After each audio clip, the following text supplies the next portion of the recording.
जय माँ वैभव लक्ष्मी। आज हम माँ वैभव लक्ष्मी की व्रत कथा करेंगे। जय हो महालक्ष्मी, भगवान विष्णु, सत्यनारायण प्रभु। माँ वैभव लक्ष्मी की जय। कथा शुरू करते हैं। प्राचीन समय की बात है। एक बड़ा शहर था। उस शहर में बहुत बड़ी संख्या में लोग रहते थे। देश के दूर दराज कोनों कोने से रोजगार की तलाश में आए लोग जब इस शहर में आते थे तो उनके पास कुछ नहीं होता था। उस समय उनकी यही इच्छा रहती थी कि उनको किसी तरह रोटी मिल जाए, रोजगार मिल जाए, पर वे मेहनत मजदूरी से अपने बच्चों का पालन कर सकते थे और भगवान के गुण गाते थे। यूं तो मनुष्य की इच्छाओं की कोई सीमा नहीं होती, चाहे व्यक्ति अमीर हो या गरीब, इच्छाएं सदैव बनी रहती हैं। तृष्णा या शुरू में वह यही सोचता है कि उसे 2 समय की रोटी मिल जाए। प्रभु की यही सबसे बड़ी कृपा होगी। इसी के लिए वह मंदिरों में जाता है, तीर्थ यात्रा करता है। जब उन्हें 2 समय की रोटी मिलने लगती है तो उनके मन में कुछ और विचार उठने लगते हैं। जैसे उनकी आमदनी बढ़े, उनके पास धन हो, रहने के लिए अच्छा मकान हो, पहनने के लिए अच्छे कपड़े हों, सवारी के लिए अपना वाहन हो।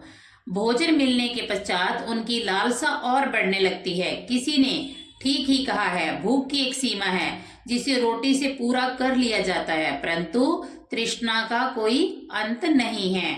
मनुष्य जीवन की भी एक सीमा है। लाखों करोड़ों के सपने, सुख शांति और मौज मस्ती की आशाओं की लालसा करने वाला इंसान यह भूल जाता है कि यह रास्ता उसे मृत्यु की ओर ले जा रहा है। अगर हम देखें तो पता चलता है कि मनुष्य का जीवन इतना बड़ा नहीं है जिस पर हम कार्य का इतना बड़ा बोझ लाद देते हैं। हम काम, क्रोध, लोभ, मोह, अहंकार में फंसकर उस परमात्मा, उस परम शक्ति को भी भूल जाते हैं जो ब्रह्मांड का आधार है, जिसने इस संसार को जन्म दिया है, जो जीवन देता है और मृत्यु देता है। कलयुग में तो ऐसा ही होता है। पाप बढ़ता जाता है और आवश्यकताएं गहरी होना शुरू हो जाती हैं। धर्म व्यापार बन जाता है, इसमें अधर्मी खूब फूलते फूलते हैं। ऐसी ही कुछ परिस्थितियां इस शहर की थी। इस बड़े शहर में तो धर्म कम और अधर्म ज्यादा था। इस शहर के एक मोहल्ले में सरिता और सुरेश पति पत्नी के रूप में रहते थे।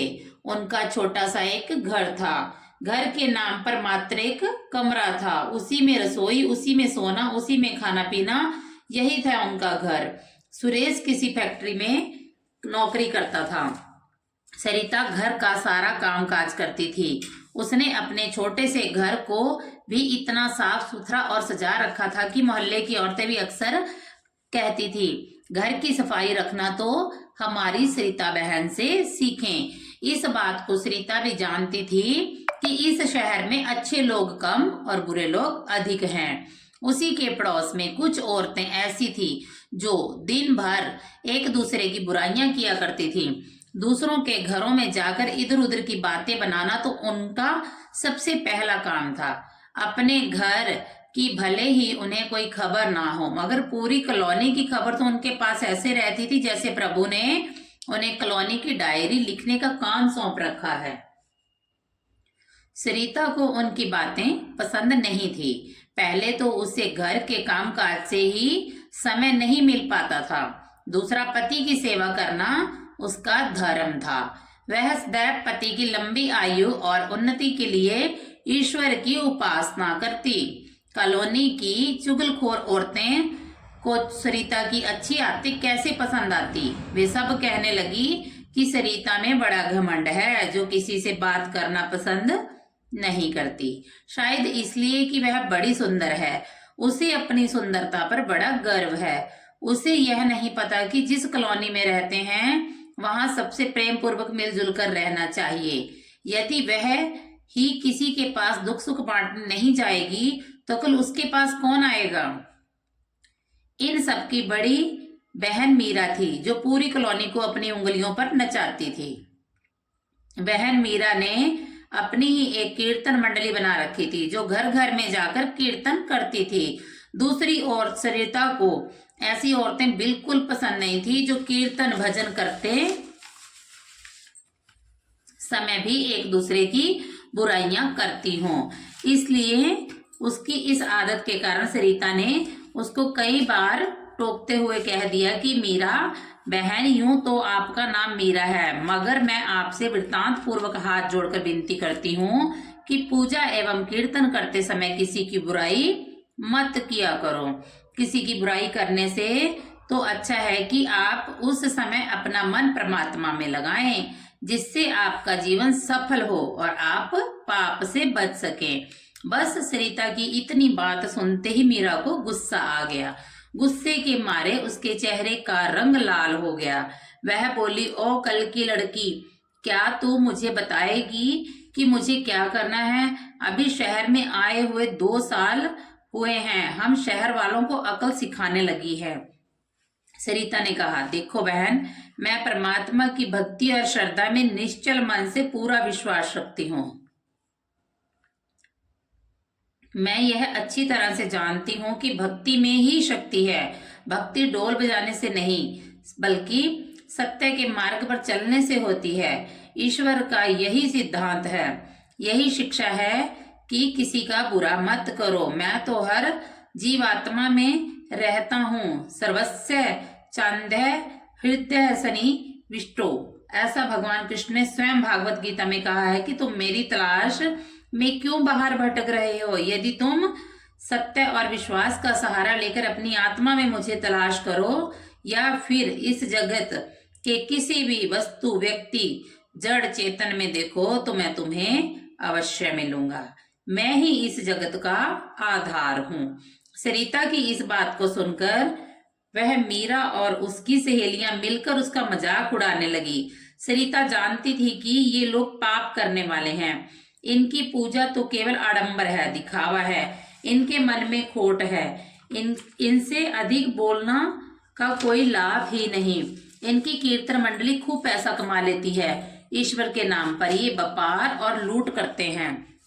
सरिता अपने घर में पूजा पाठ करना शुरू कर दिया। वह इन लोगों से दूर रहने लगी। वह स्वयं में ही ईश्वर स्मरण, भजन एवं पूजा कर प्रसन्न रहती। समय की गति निराली है, कब क्या हो कुछ पता नहीं। यह संसार परमात्मा की लीला है। कुछ ऐसी ही लीला देखिए, इधर सुरेश बुरी संगत में पड़कर शराब पीने लगा, जुआ खेलने लगा। गांव से आया सीधा साधा सुरेश शहर के साथियों में ऐसा फंसा कि उसे ये बुरी आदतें लग गई। शुरू शुरू में उसने अपने आप को बहुत बचाने का प्रयास किया, लेकिन जब चारों ओर से वह घिर गया तो उसके लिए बचना मुश्किल हो गया। भला एक मजदूर का वेतन ही कितना होता है? पूरे महीने मेहनत करने पर जो तनख्वाह मिलती, उससे घर की 2 समय की रोटी ही चल सकती थी। मकान का किराया, दुनियादारी, कपड़े, यह सब कुछ उस वेतन में से ही तो चलता था। लेकिन जब उस वेतन से शराब और जुआ खेला जाए तो घर नहीं चल सकता। सरिता बेचारी बहुत दुखी हो गई, अंदर ही अंदर घुटने लगी। पति को मना करती तो उसे मार पड़ती थी, गंदी गंदी गालियां सुनने को उसे मिलती। इस प्रकार घर में आकर वह इतना तूफान खड़ा करता कि लोग उस पर हंसते। बेचारी सरिता अब अंदर ही अंदर घुट टूटने लगी थी। वह हर समय दुखी रहने लगी। अपने मन की आग को शांत करने के लिए आंसू बहाती रहती। इस प्रदेश में उसका कौन था जो उसे सहारा देता? अब वह अकेली पड़ गई थी। आज आकर उसे परमात्मा का ही सहारा था। माँ लक्ष्मी ही उसे सहारा देगी, जो इस घर से रूठी हो चुकी थी। सुरेश के घर के बर्तन तक बेच डाले थे, परंतु इतने बड़े संकट में भी उसने परमात्मा से विश्वास नहीं छोड़ा, माँ लक्ष्मी की उपासना नहीं छोड़ी। उसे पूर्ण विश्वास था कि एक दिन माँ उसके सारे संकट दूर करेगी। हालात ऐसे हो गए कि एक दिन जब घर में खाने को कुछ नहीं बचा था एवं सरिता 2 दिन से भूखी थी, दुकानदार उधार देने से मना कर दिया, क्योंकि उसके पिछले रुपए ही नहीं दिए थे। सरिता माँ लक्ष्मी के चित्र के आगे हाथ जोड़कर बैठी रो रही थी। माँ ने उसकी आंखों से टपकते आंसू देख लिए थे। माँ तो अंतर्यामी है, वह हर जीवात्मा के अंदर हर समय विद्यमान है। उससे सभी के दुख सुख का भाव रहता है। उसने सरिता के दुख को जाना, जो लगातार रो रही थी। सरिता बोली, माँ लक्ष्मी मुझे बचा लो, माँ मुझे बचा लो, देखो मेरे घर की हालत क्या हो गई है। मैं 2 दिन से भूखी हूँ, मेरा पति बिगड़ चुका है। घर में लक्ष्मी जी आप बैठी हैं, परंतु आपका दूसरा स्वरूप जो इस संसार में माया का है, वह इस घर में नहीं है। इसके बिना जीवन नहीं, मुझे बचा लो। सरिता बार बार लक्ष्मी माँ से विनती करती रही, मुझे बचा लो माँ, मुझे बचा लो माँ, शक्ति दो माँ, माँ लक्ष्मी कृपा करो, इस घर को बचा लो माँ, अब आप ही मेरा अंतिम सहारा हो। देख लो, यदि तुमने मुझे ना बचाया तो मैं तुम्हारे चरणों में ही जान दे दूंगी। अब तो मेरा यह अंतिम निर्णय है। ऐसा कहती हुई सरिता माँ लक्ष्मी के चित्र के आगे गिर पड़ी। सरिता की निश्चल भक्ति और अटूट विश्वास से माँ लक्ष्मी का हृदय द्रवित हो उठा। उसी समय घंटियां बजने लगी, शंख की आवाज आने लगी। सरिता के उदास चेहरे पर अपने आप खुशी की लहर दौड़ गई। तभी उसके कानों में आवाज आई, बेटी सरिता, तुम्हारी आराधना सफल हो गई है। तुमने इतने बड़े संकट में भी मुझ पर विश्वास नहीं छोड़ा, अपनी श्रद्धा में कमी नहीं आने दी, इसलिए मैं तुम पर बहुत प्रसन्न हूँ। माँ ने कहा, सरिता, एक तो तू पतिव्रता धर्म में पूरी उतरी है, अपने पति की सेवा में कोई कमी नहीं रखी। दूसरा, तूने मुझ पर विश्वास नहीं छोड़ा। यह सब तेरी अग्नि परीक्षा ही थी, जिसमें तू खरी उतरी है। आपने आज तक कुछ नहीं मांगा, परंतु आज मैं विवश हो गई हूँ।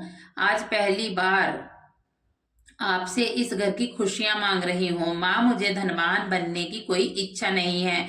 मुझे तो जीने के लिए 2 रोटी की जरूरत है, जिससे परिवार का भरण पोषण हो सके। मेरे बिगड़े हुए पति को सुधार दो माँ। माँ बोली, जाओ बेटी, अपने को संभालो, मैं तुम्हारी मनोकामना पूरी करती हूँ। उठो, अपने घर के द्वार खोलो। देखिए, परमात्मा में अटूट आस्था निश्चित रूप से सभी कष्ट दूर करती है। विपत्तियां तभी तक रहती हैं जब तक व्यक्ति परम शक्ति से दूर रहता है। सरिता के अंदर ना जाने कहां से अपार शक्ति आ गई थी।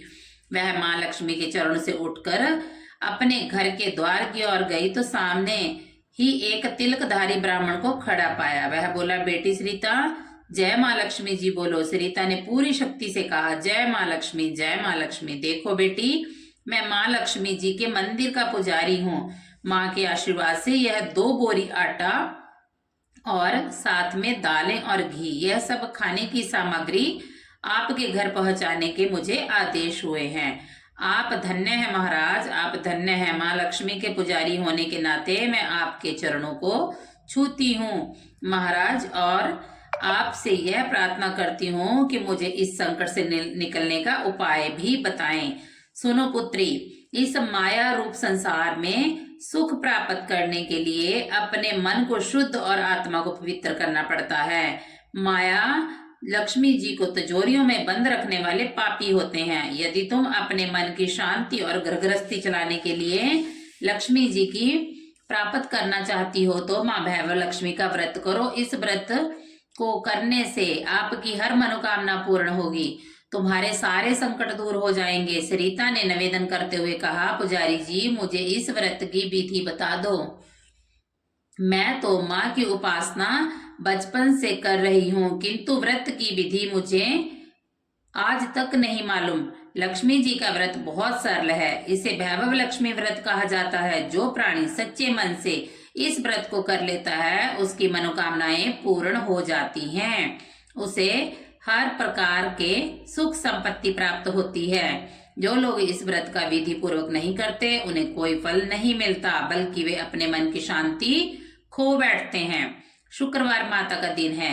यूं तो सभी दिन उसी के हैं, परंतु इस दिन का विशेष महत्व है। माँ लक्ष्मी जी का व्रत शुक्रवार को रखना चाहिए। सुबह उठकर नहा धोकर साफ सुथरे कपड़े पहनकर दिन भर माँ का पूजन करें। हर समय मुंह से यही शब्द निकालें, जय माँ लक्ष्मी, जय माँ लक्ष्मी।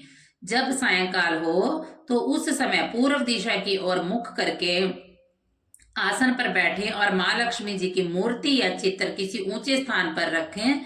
उसके आगे चावलों की ढेरी लगाएं। एक खुली प्लेट में सोने के जेवर रखें। यदि सोने के जेवर ना हो तो चांदी से भी काम चलेगा। माँ लक्ष्मी के चरणों में सुर्ख लाल फूल अर्पण करके धूप के साथ देसी घी की ज्योत भी जलाएं। जैसा कि पहले बताया गया है कि माँ लक्ष्मी के अनेक रूप हैं, परंतु इन सब का आधार श्री यंत्र है। जो माँ के भक्त श्री यंत्र के दर्शन कर लेते हैं, समझ लो उन्होंने माँ के रूप के दर्शन कर लिए। इसलिए माँ के पूजन के समय श्री यंत्र को मत भूलें। पूजा के समय सबसे पहले कटोरी में रखे जेवर को हल्दी का टीका लगाकर 5 बार बोले, जय माँ वैभव लक्ष्मी, जय माँ वैभव लक्ष्मी, जय माँ वैभव लक्ष्मी, जय माँ वैभव लक्ष्मी, जय माँ वैभव लक्ष्मी। हमारी खाली झोली भर दो माँ, हमारी खाली झोली भर दो। इसके बाद घी, आटे और चीनी को भूनकर बनाया गया पंजीरी का प्रसाद, जिसमें केले के टुकड़े काटे हों, माँ की लक्ष्मी की आरती करके उस प्रसाद को लोगों में बांट दें। बांटते समय भी आपकी वाणी में माता लक्ष्मी जी का जयकारा होना चाहिए। इस व्रत को लगातार 21 या 51 शुक्रवार को रखे जा सकते हैं। सूर्य अस्त होने के पश्चात माँ की उपासना करके जब प्रसाद बांट लें तो आप भी भोजन ग्रहण कर सकते हैं। माँ के आगे पड़े चावलों को उठाकर पक्षियों को डाल दें। ध्यान दें कि व्रत रखने वाले हर भक्त के लिए यह जरूरी है कि वह वैभव लक्ष्मी व्रत कथा का पाठ मन लगाकर करे और लोगों को भी कथा सुनाए। इससे और अधिक पुण्य मिलता है। दूसरी बात यह है कि जब तक व्रत संपूर्ण हो रहे हों, अर्थात 21वां या 91वां व्रत रखे, तो उस दिन 7 छोटी बच्चियों को घर पर बुलाकर उन्हें मनपसंद भोजन खिलाएं। फिर कन्या को चांदी का अथवा गिलट का 1-1 रुपए का सिक्का दान करें। जिस दिन व्रत संपूर्ण हो उसी दिन माँ लक्ष्मी की श्री वैभव लक्ष्मी व्रत कथा की 101 या 51 प्रतियां माँ के भक्तों को अपने हाथ से बांटें। यदि इतनी प्रतियां पुस्तक आप बांटने में समर्थ ना हो तो ध्यान रखें कि 11 तो अवश्य बांटनी चाहिए। माँ की मूर्ति के आगे हाथ जोड़कर उनसे प्रार्थना करें, हे माँ वैभव लक्ष्मी, आपकी कृपा से मैंने अपने व्रत विधि पूर्वक पूरे कर लिए हैं, इसलिए हे माँ आप हमारी इच्छा पूरी करो, हमारी मनोकामना पूरी कर दो। माँ हमें सदा सुखी रखना, हमारे परिवार को सुख देना माँ। ऐसा कहकर ब्राह्मण चला गया। याद रखें कि महत्व है आपकी सच्ची श्रद्धा और विश्वास का। माँ अंतर्यामी है, यदि आप कुछ भी ना मांगे तो भी मिलेगा। सरिता ने आटे की बोरियां पड़ोसन की सहायता से अंदर रखवा दी, दालें भी अंदर रख ली। माँ वैभव लक्ष्मी की उपासना तो कर ही रही थी, परंतु विधि अनुसार नहीं कर पाती थी। आज माँ वैभव लक्ष्मी ने उसकी हालत देखकर जो उसकी सहायता की है, उसे वह कैसे भूल सकेगी। सहसा उसे ध्यान आया, कल ही शुक्रवार है, मैं कल से ही माँ लक्ष्मी जी के 21 व्रत आरंभ करूंगी। अगले ही दिन से सरिता ने शुक्रवार की व्रत कथा शुरू कर दी और साथ ही माँ का व्रत रखा। वह पूरे दिन माँ की आरती करती रही। फिर उसने रात्रि के समय श्री वैभव लक्ष्मी व्रत कथा का पाठ करके घर आए पति के चरण छूकर उसे प्रसाद खिलाया। उसके पति ने उसे प्यार से उठाकर गले से लगा लिया। वह बोला, मेरी सरिता तुम तो सचमुच की देवी हो, मैं ही दुर्बुद्धि था जो आज तक राक्षस बनकर तुमको प्रताड़ित किया, लेकिन अब मेरी आंखें खुल गई हैं। अब मुझे अपनी गलतियों पर पूरा पछतावा हो रहा है। मैं आज माँ वैभव लक्ष्मी के चरणों में बैठकर यह प्रतिज्ञा करता हूँ कि मैं कभी भी मदिरा पान नहीं करूंगा और ना कभी जुआ खेलूंगा।